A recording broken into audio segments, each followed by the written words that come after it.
When I started, I told them a story. And I pulled out a rope, just like this one. Hold the rope. That's one of Skip's things. Hold the rope is what LSU baseball is all about. And he threw the rope over his desk and he pulled us all in. He said, guys, if you're dangling from this rope. Who would you want on the top of that cliff to basically save your life?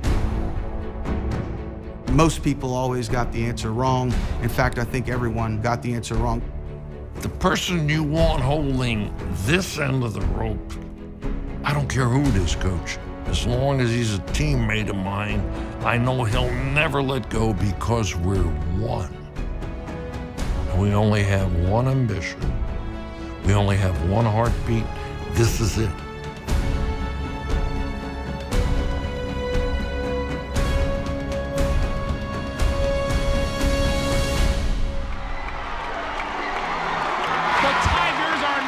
Champions. The winning coach in today's championship game, Skip Bertman. Coach Bertman put LSU baseball on the map of collegiate baseball in the nation. No question about that. Skip Bertman won 5 national championships in a 10-year period, which of course is incredible. He's a great recruiter, he's a great practice coach, and on game day you couldn't beat him. He was really kind of the Nick Saban of college baseball. I really admire his accomplishments. He knew the vision of what he wanted to do. He knew the type of players that he wanted to have. He knew how to adapt to the players that he had. Coach Bertman's relentless pursuit was about winning every single game. Every single game. I want to win it. I want to win it. I don't care. I want to win it. He always wanted the best out of you. I mean, and he did everything he can to get it out of you. And some kids couldn't handle it, some could. You know, you had to be mentally tough. You had to be tough-minded.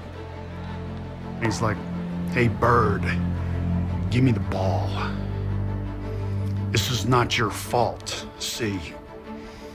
It's my fault. I should have never recruited you.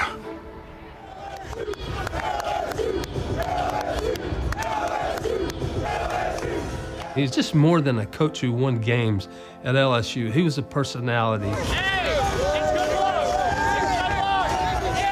He's the most legendary figure around LSU athletics. And he created this monster program where LSU baseball is like Kentucky basketball and Alabama football. Legend! And when you give them something like that to allow LSU fans to say, hey, we're better than everybody else at this. And it's because of what he did. It's something people will never, ever forget.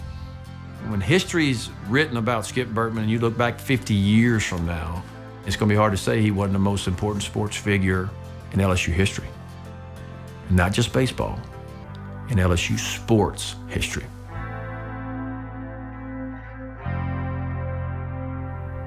Baseball was everything to him, and it showed in the program that he developed.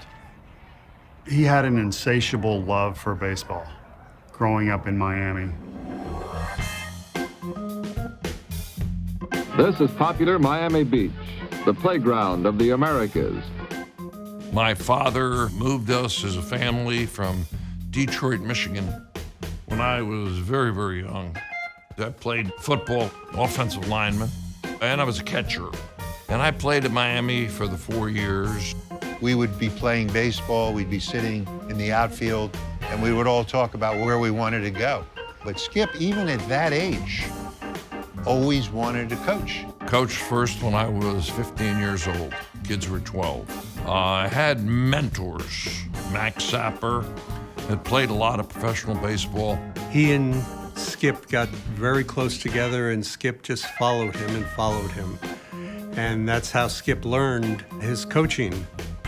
We're now 1962. Skippy, with his authenticity, talks some of the local business guys into putting up some money for a Legion team. And we win the city championship. The result of that is he gets a call from the high school to come over and coach over at Miami Beach. By 1970, he wins the state championship.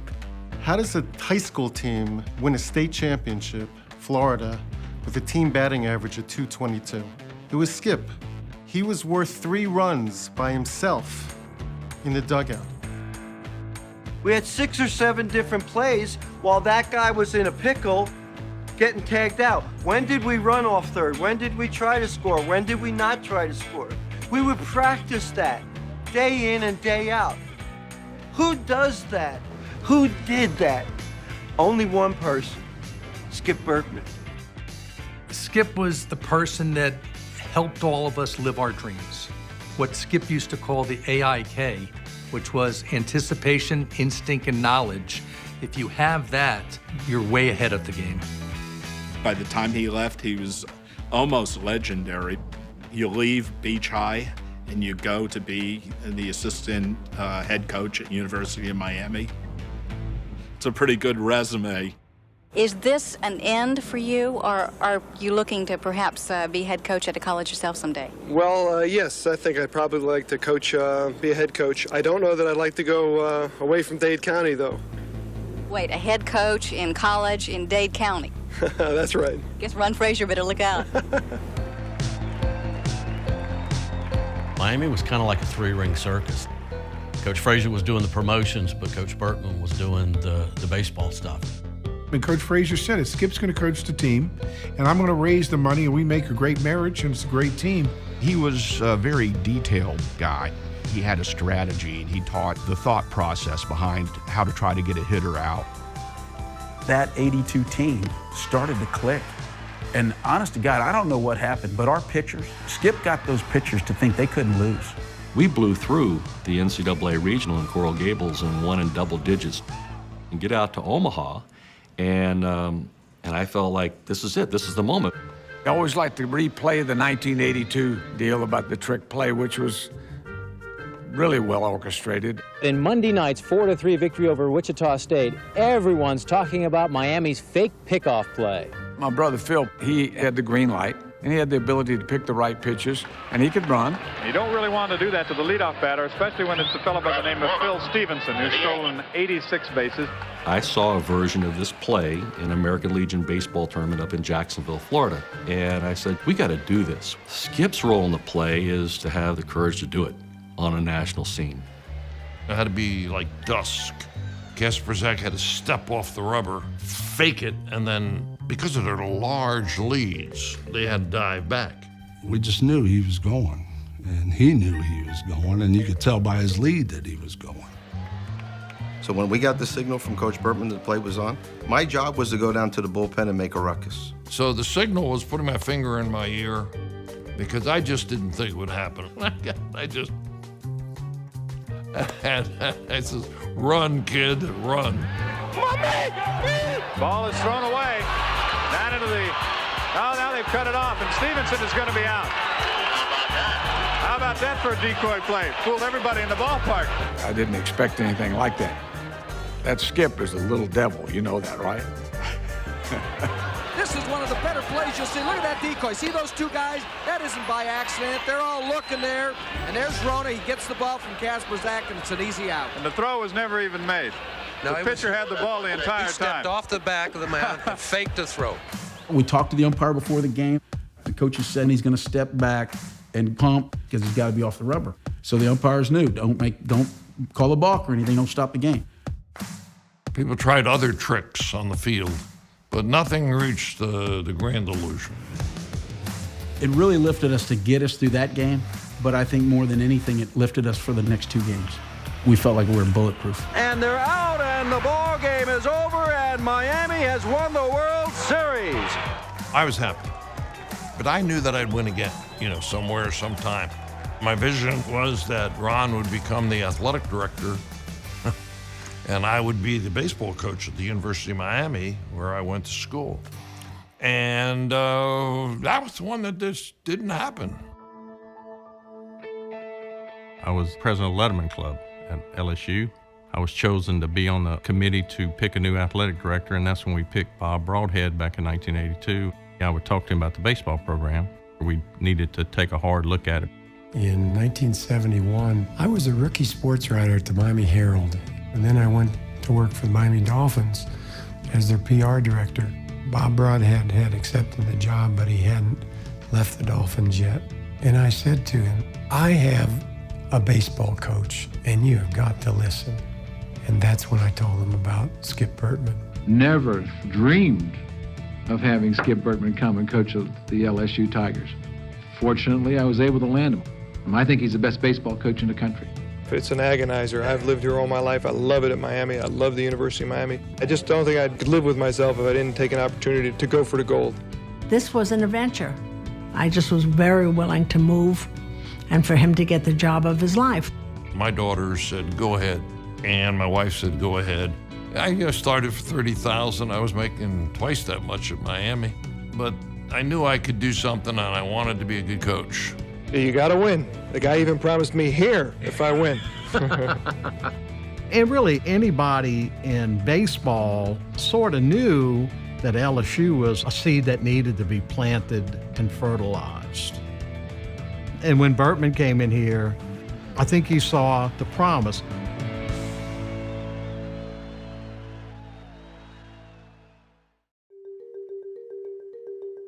Skip Bertman was the best motivational speaker, not even close, hands down, that I was ever coached by. The strength of the pack is the wolf, and the strength of the wolf is the pack.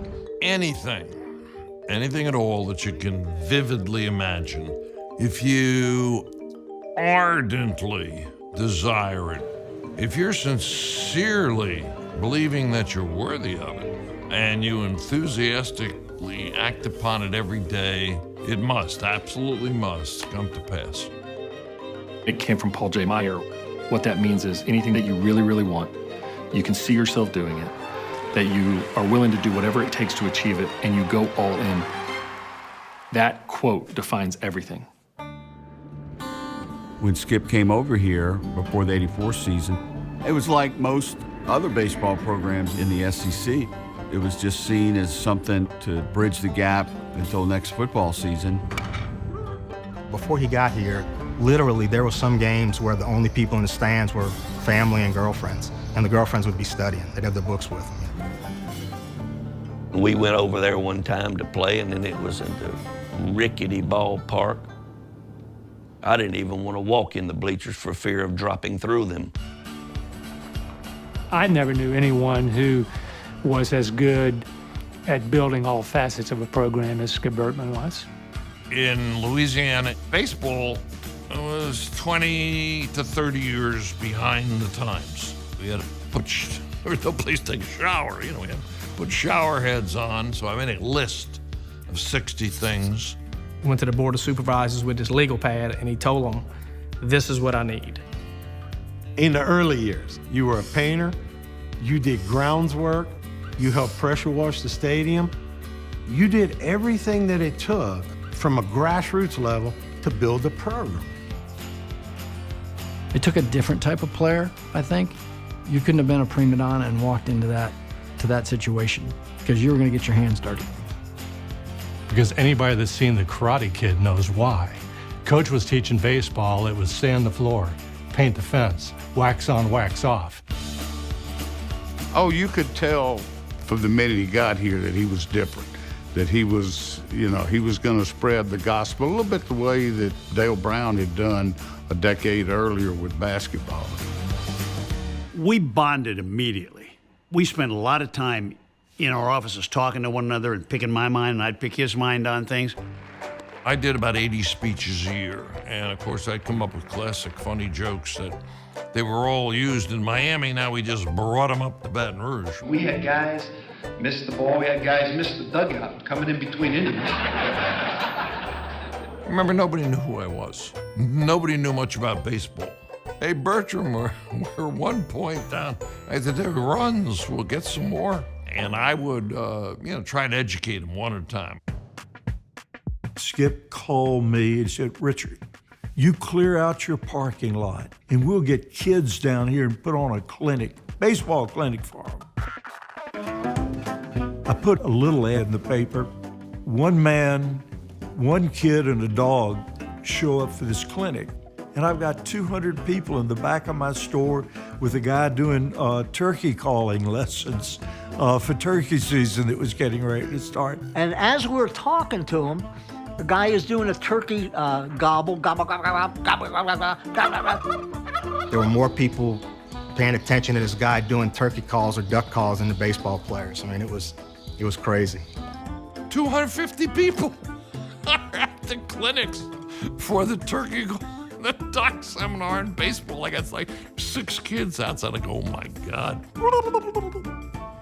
And, you know, he pulled us all aside and he said, guys, this is where we're at LSU baseball. We're going to come a day when we put on a clinic and they're going to flock here.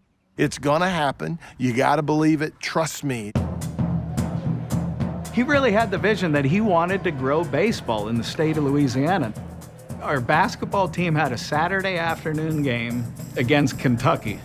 We were in full uniform walking through the Pete Maravich Center with brochures, tickets, baseball information, full uniform, everything but spikes. He says, Jim, I want you to go in the stands and ask the people if the hot chocolate is hot. I'm in a baseball uniform and I'm going, you gotta be kidding me. People were so nice. What they liked was that I was hustling, that I was trying, that I really only wanted what was best for the kids and best for LSU. In the '84 season, I think we were learning to find the identity. We were trying to learn who Coach was. He preached the system. He always talked about the system that we're creating here. The system doesn't change, only the names and the faces. I always say the system's like the Matrix. You know, you're in it, but you don't really know what it is. You're just in it. He did literally had a book. You know, he had a thing that we call the Yellow Book. Oh my gosh, I haven't seen this in 30 years. Oh, everything about baseball. And there was a different one for pitchers than there were for the position players, slightly. It was everything. It was something that we didn't know about every little facet of the game that we never thought of. And it really wasn't just about getting outs and making sure we backed up a base. You see sprint on and off the field. It's talking about effort. It's talking about putting a mindset that shows the opponent your will to win. You know, I'm going to show them everything that there can possibly be in a way to win. And I wanted the law of average to work in our favor just about every single pitch and every single at bat. And of course, that's asking a lot. If you recall, in '85, Mississippi State had maybe the team of the century. But it was Skip's second season there, and you could see things getting ready to happen. Come down to the end, and we're at Auburn, and we're playing for the SEC West Divisional Championship. I happened to be on the mound in relief that day. Auburn was mounting a comeback. And Robbie Smith stood to the edge of the dugout, and he put his hands, he said, "Stand!" And he turned, he said, "Hold on to the rope." I heard it. And after he said it, it just spread. And we won the SEC West. That changed everything and became for us somewhat of a motto. Skip made it a national program in a short period of time. He really started to recruit nationally. He was able to kind of show us his vision of what was going on without it being there yet. And quite honestly, I believed everything he was selling. Skip's third year, he's in the World Series in '86 because he started getting great players like Albert Bell. He was named Joey Bell at the time. Long drive to deep left field. Ooh. A mammoth home run, Joey Bell. Until we had Frank Thomas, I thought Joey Bell was the most intimidating offensive player that I had seen in college baseball. Joe had a little, sometimes trouble, you know, when he would get between the lines, and the pressure of the game was heavier on Joe than it probably was on anyone else. If he didn't hit the ball the way he felt like he should hit the ball, he didn't hustle. In fact, sometimes he wouldn't even get out of the box almost at the plate. It looked more about the selfish aspect of it versus the team. If you know Skip, I mean, that doesn't fly, right? And so that tension started to build as that pressure started to build. In the system, it said that we'll put somebody in who will run, and no matter how good you are, and we did that. And that happened enough times to where finally I said, well, we're not going to do it anymore. Skip Bertman tried everything. He benched him. He took him out of the game immediately. He would bench him for different amounts of times. He ran him. He brought in people to talk with him and just tried to do anything he could to get him to buy into the system that Skip would say. And it just didn't work. In '87, it had been brewing all year, but it all culminated at the SEC tournament. Back then, they got on him pretty hard, you know, and in the SEC tournament, there was some heckling going on, some racial stuff flying around. You have a Mississippi State fan behind the right field fence, calling the N-word, calling him buckwheat over and over and over. The incident in the crowd was nasty. And then he charged the fence to go after the fan. And Pete Bush ran down there and stopped him from jumping the fence. And I grab him and I'm like, dude, what are you doing? Get back on the field. This guy takes a 2x4 on the hill, and he's ready for him. And Joey backed off. It never really happened that they intersected. Joey goes back on the field, game's back on. Just so happens Joey's up the very next inning. He hit a shot that looked like it was gonna be a moonshot, and we looked back towards home, and he's still standing at home plate.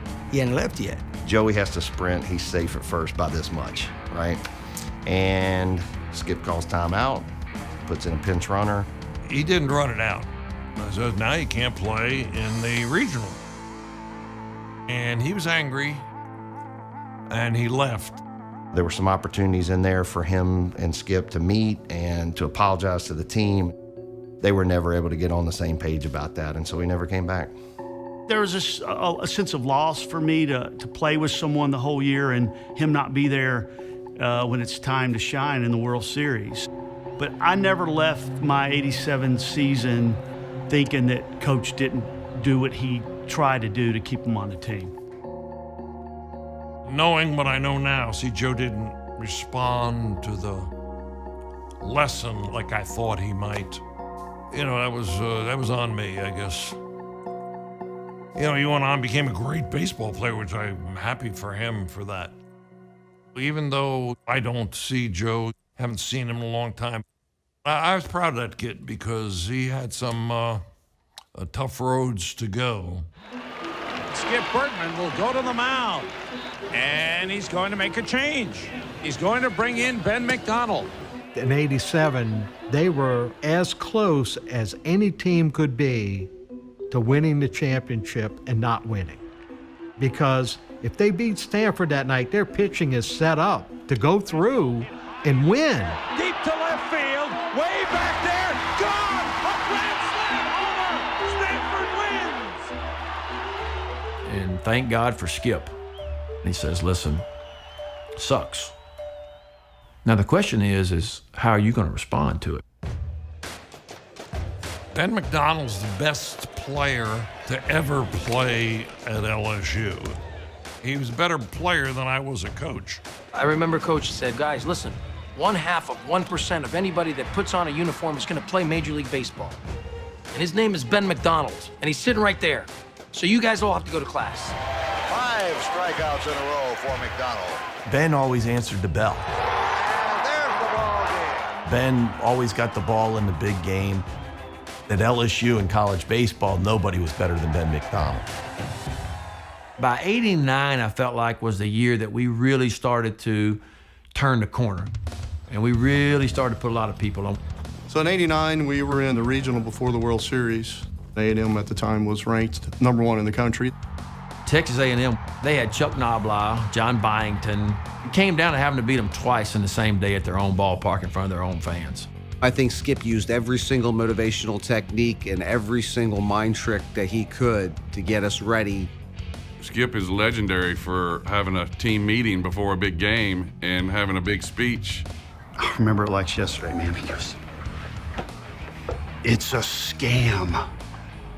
Texas A&M is running a scam. Look at this guy. He's 15-0, but his ERA is a 6.2. He's horrible. He goes into this rampage that I don't want to just beat these guys. I want to pillage their village. And he goes, I want to tell you something. The team that wins the first end of a doubleheader wins the second one 62% of the time. Game one's already ours. We got Ben McDonald on the mound. And LSU comes out and wins the first game pretty decidedly. Second game, the pressure was so great, and the crowd was tense. At the 11th, he came and told me, he said, get a bat, you're going to go hit. And was pretty surprised that I was going to hit, considering I hadn't hit in at least a month and a half. Pitcher threw a breaking ball. I was able to hit it right off the wall in right field for a double to put us up 5-4. We didn't win the World Series that year, but that to me was one of the greatest accomplishments in my athletic career, and to see how that went down and to be a part of that was phenomenal. Skip Bertman's Tigers, well, many achievements through the years. The only thing missing, the national championship.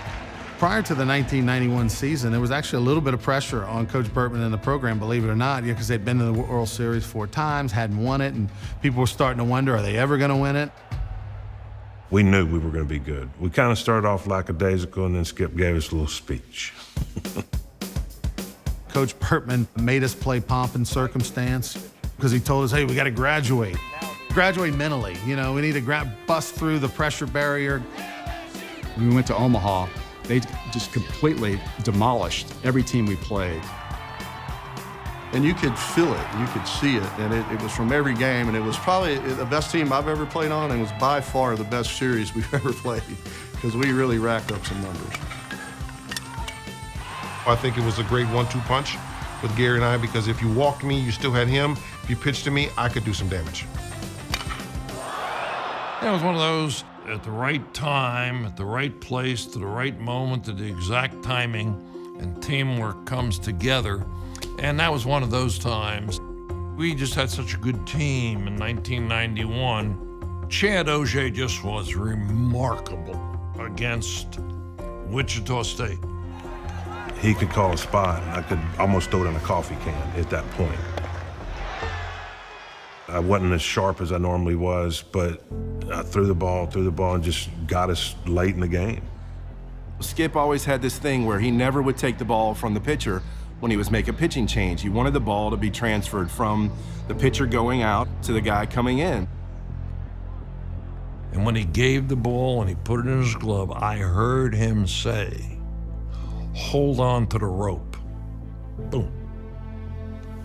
And I'll tell you, I could feel it. Hold the rope. Skip had told us that story, and it kind of built up to that year.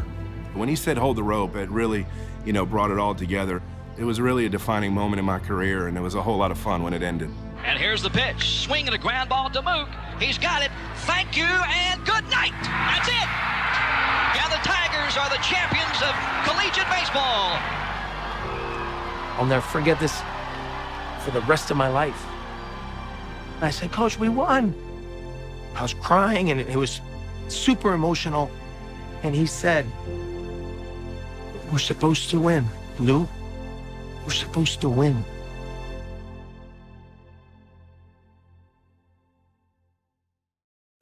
Don't wait. Lock on to that resolve to be the best that you can be, to be excellent today. All right, let's go. Skip would tell stories before every game, and it would just pull you in. Maybe he would talk about Roger Bannister breaking the 4-minute mile. Two most important words, thank you. Most important word is we. His mantra was always, if it is to be, is up to me.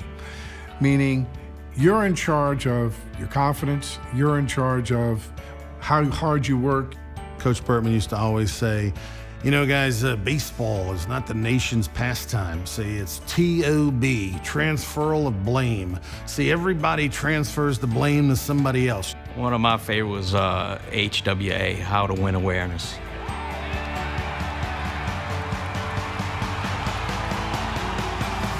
And he always said, the more I get guys with that HWA, that's the teams that I can win with. I really think that after he won his first title in 1991, every team thereafter had some serious pressure to win. In 1993, we just had, many gifted athletes, particularly Major Leaguer Todd Walker. We get back to Omaha in 1993, and when we get there, one of the first things Skip had us do is get in this room and lie down and turn off all the lights and visualize yourself having success. And by the end of game number 2 against Texas A&M, when I hit the grand slam, I think I was able to lock in. It's gone. Game, set, possibly match. The thing about 1993, we literally rode Mike Soraka's back to a national championship. I think he had 10 complete games that year. That's unheard of. This is the national semifinal game. The Long Beach State 49ers facing the Tigers of LSU. Skip still to this day calls it the greatest pitch game he'd ever seen up until that point. I think I ended up somewhere around 150 pitches. We get to the 9th inning, and it's the only time in my life where I walked off the mound feeling like I had absolutely gotten beat and that the game was over. I remember Skip saying, "Oh, we're not going to lose." It was Todd was coming to bat, and they end up pitching to him, which game was over. Breaking ball in the glove of the first baseman. It's over. LSU wins it 6-5 with 3 in the bottom of the 9th. Holy cow. Armando Rios throws his hat at the plate, and we're going to play less than 12 hours, 14 hours later for the national championship. And once we went back to the hotel that night, nobody was going to beat us. We didn't know Brett Laxton was going to be as dominating as he was. And we were working on a cutter. I says, Brett, we might have won the national championship today. I said, you finally got it. Skip, in my opinion, wasn't the technique guy as much as percentage guy and execution guy. And if he saw that you could execute, then he felt like he could use his knowledge and use you as a tool. That is a new record, 16 strikeouts in the ball game for Laxton. This is the national championship game, and you're a freshman and you're running out there, and I don't know if you can pitch a better game than he pitched. Fly ball into right field. Barrios makes the call. Thank you. Good night. And the Tigers are the national baseball champions. Like second Super Bowl titles or second championships, it kind of legitimized the first one.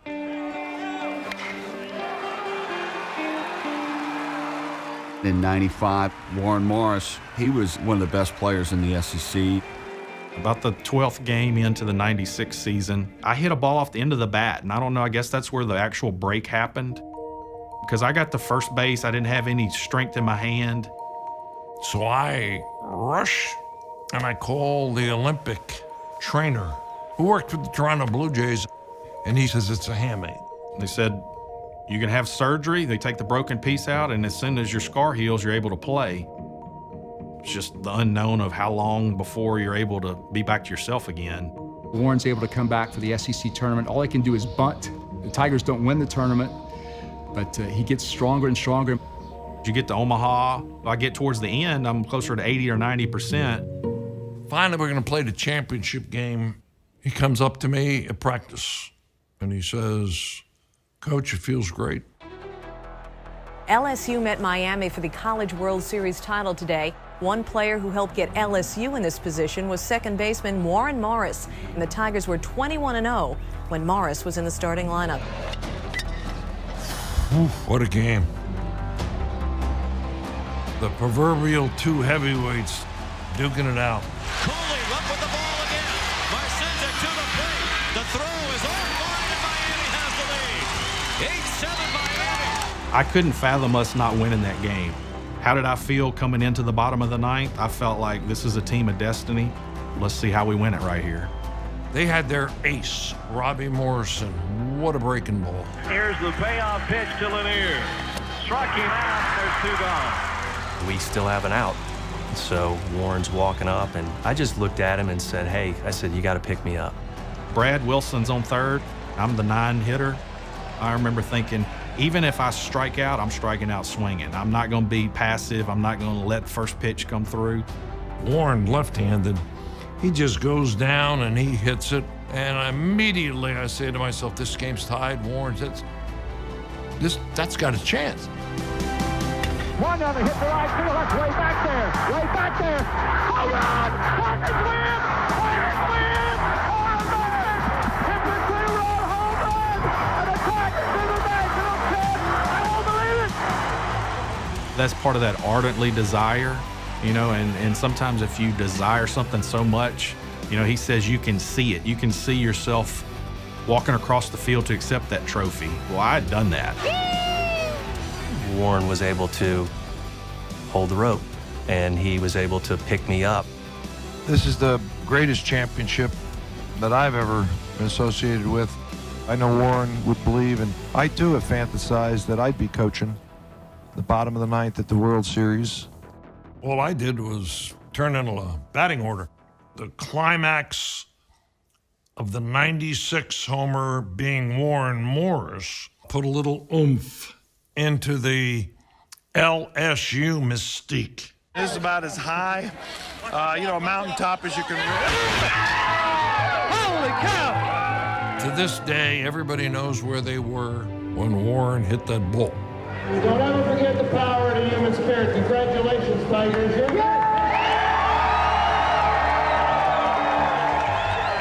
Warren changed the script. Before that, that's what you dream about doing. Warren just went and did all that in 96, and okay, who are these guys now in 97? Skip was a pitching coach, first and foremost. But then as the bats got bigger and the game became more offensive, he changed. I said to the players, we're becoming big ball. We're going for the 3-run homer. We'll strike out a lot. We'll never take pitches. Won't steal many bases. We called it gorilla ball. The 1997 team hit 188 home runs, which of course was an NCAA record that will never be touched. Brandon Larson hit 40 home runs that year. You have teams that don't hit 40 home runs over the course of a season. He tells us, close our eyes, and I want you to visualize Omaha for the guys who've been there. I want you to visualize the grass and the smells. The amazing thing about Skip is kind of a Johnny Appleseed. LSU fans were making their vacation plans around Omaha. Even today, you go there and you ask the people of Omaha, what's the best World Series for you? It's, when LSU was there, and part of that's that legacy of Skip. The day that we played Alabama in the national championship game, I remember our bus being very loose that day, which is crazy when you think that Alabama had actually beat us 28-2 a couple weeks earlier in the season. He told us, if you get to the championship game, I don't lose. We knew we were going to win the championship game. Swung on, hit to left field. Going back is Keller. The ball is hit well, and it is gone! Our first bat of the game leads off with a home run. And Coach Bertman had a vision of being able to bring Doug Thompson in to get that monkey off his back from the 28-2 game in Tuscaloosa. Strike three, back-to-back national championships for the LSU Tigers. This is the grittiest, the guttiest, the best competitive team I think I've ever had, and I'm so pleased for all of them. What was amazing was not so much the success on the field, but the following that was built up, and the fan following, and how Baton Rouge became such a baseball town. I think the thing that separated Skip, he made college baseball big. He was the one that got the people into the stands.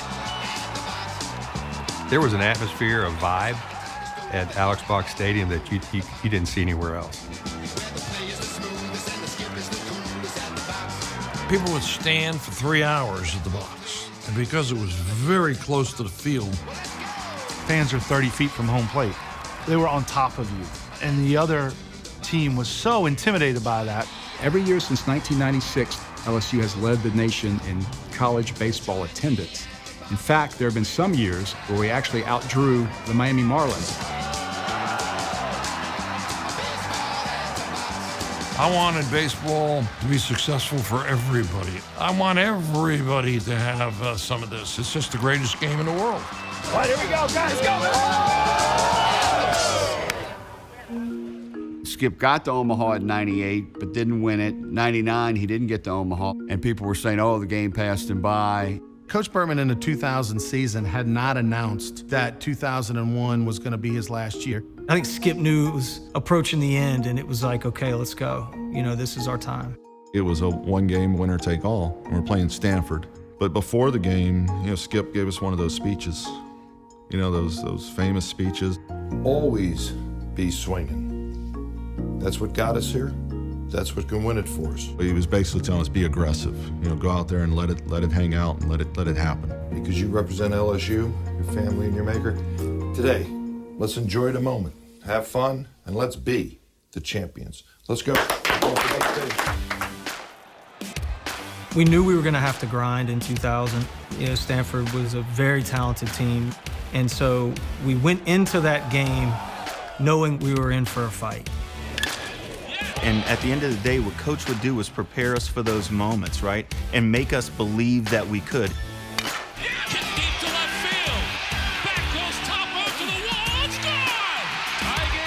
I remember playing the next inning through my mind almost, thinking how we were going to win the national championship and having the chills go through my skin right before we did it. Skip put it on our shoulders. Like, if you want to win, we can win. This is how we're going to do it. The second I got to first base, I knew it was over. How's this for a scene set for the slugger on this team, Brad Cressy? And I remember Skip putting his hand on my shoulder and telling me to stay back and go the other way. And he said, there's no bunt sign in sight, big guy. And I say to him, Brad, I'm afraid that he's going to roll over a curveball and hit it to the shortstop for a double play. And I said, just go with it. You know he's going to curve you. Swung a line drive, base hit. Dario rounds third. He heads for home. Here's the throw. He is safe. Tigers win. Tigers win. Brad Cressy singles in the winning run, and the Tigers are the national champs of 2000. I slid across home plate, fired the helmet in the stands, and you have flashbacks of Armando Rios doing the exact same thing. Skip used to make us watch these videos, and it's like, you've seen it 1,000 times. I'm like, Coach, we get it. Like, you guys were good, okay. Why are you showing us this? Well, that's why he was showing it to us. It's seared into your brain subconsciously. I saw Brad, I don't mean today. I mean before, winning in the ninth. I had him hitting a homer. But the stuff really works. The belief system, is very important. We were the champs. That was 5 times in a decade, and that's a lot. He won 5, and God knows how many other times he went. You can't be that lucky. That doesn't do it justice. What does it justice is Skip Bertman. He would tell you that he was blessed with a lot of good players. I would say that he was blessed with a lot of good decisions from himself. I'll say this, and this is my opinion. Skip Bertman's the best. If I said this is the best orange, you're gonna make me name all the groves? He's the best.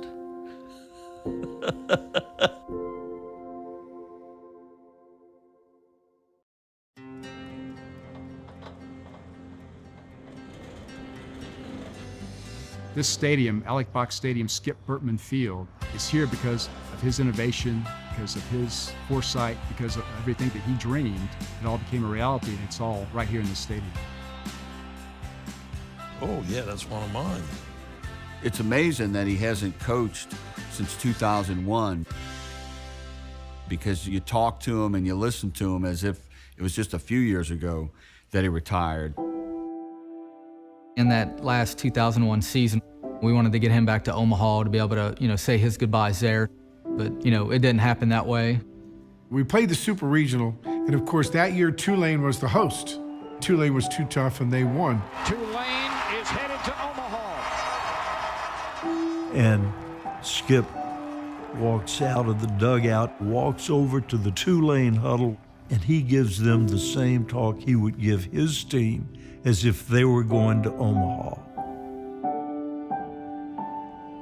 And I want to tell them that the bases are 90 feet apart in Omaha. You can do this. And I realized, my God, that's my last baseball game. I've been doing this since I was 9 years old. I cried. I never went a summer without coaching or playing in my life.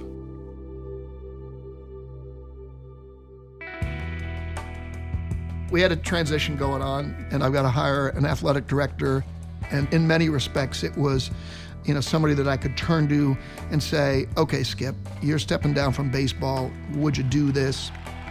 I'm so blessed to be able to stay close to you people, whether it's football, basketball, and of course baseball. What a blessing for me. When he became the athletic director, we really began to enjoy doing our job, enjoy coaching. And I say this to my team, and he said it all the time, hey, it's not world hunger. It's sports. Enjoy it. Have fun. He was really the first athletic director that I ever had that was a coach. And that was really refreshing, understanding, where a coach was coming from, what a coach's problems were. And always had some really good insight on how to solve those problems. The 25th baseball coach in the history of LSU, Paul Maneri. When Skip called and told me that he had the confidence that I was the right guy to lead the LSU baseball program, that was a hard thing to say no to, especially from Skip, because I had so much respect for him. I kept some distance between Paul and myself. Paul's coached for 40 years. I mean, he knows what to do. In 2009, we were preseason #1. We had a really good team put together. We knew it. We were able to pull out the final game and win the national championship, and Skip was there with us every step of the way. That's it! LSU wins it! That very same year that he won the College World Series was my final year. His legacy is the people that he coached, the lives that he changed, and how he changed not only LSU baseball, college baseball, but then as the athletic director, he changed LSU athletics for life. Welcome to one of the most monumental days in the annals of LSU athletics. As this evening we honor a legend, an icon, and the greatest program in college baseball history. He taught you as a person, as a human being. And there's a lot of guys that played for him, whether it be Chi, Miami, LSU. All these guys that learned from him, whether you played or whether you sat on the bench. If your ears were open, you learned the game. When I think of Skip Bertman, I don't think of national championships, and I don't get my ring out of my closet and stare at it. I think of the men that he created.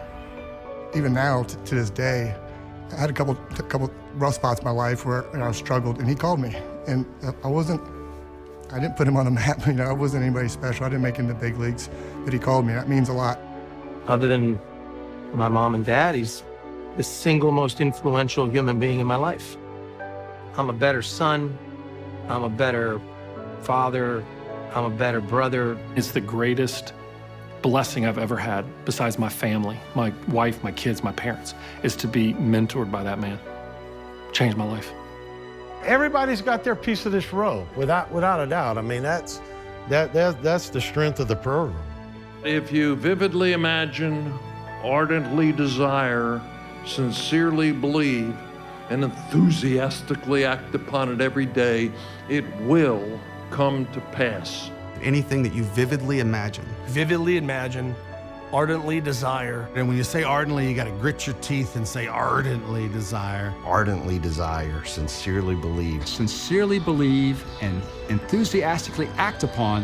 Absolutely must come to pass.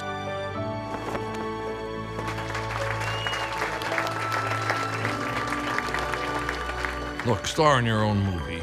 See yourself rounding first. See yourself making the play on defense. See yourself delivering the third strike.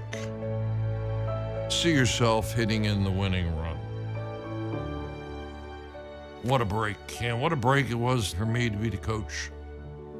I'm lucky to be where I am.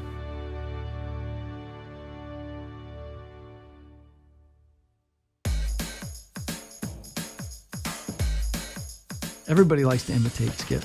In this state, it kind of proves your worth if you can do a good skip. You know, Bird, you can make a bishop kick in a stained glass window. You can't go out there and throw the fastball up. You got to get it down. You guys are butchering the game of baseball. I mean, murdering. Hey, look, big guy, you can't get mad at the umpires. Listen, they're not really umpires. They're school bus drivers and butchers at the local Winn-Dixie. Big guy, you gotta get the bat through the zone. Don't drag it through the zone.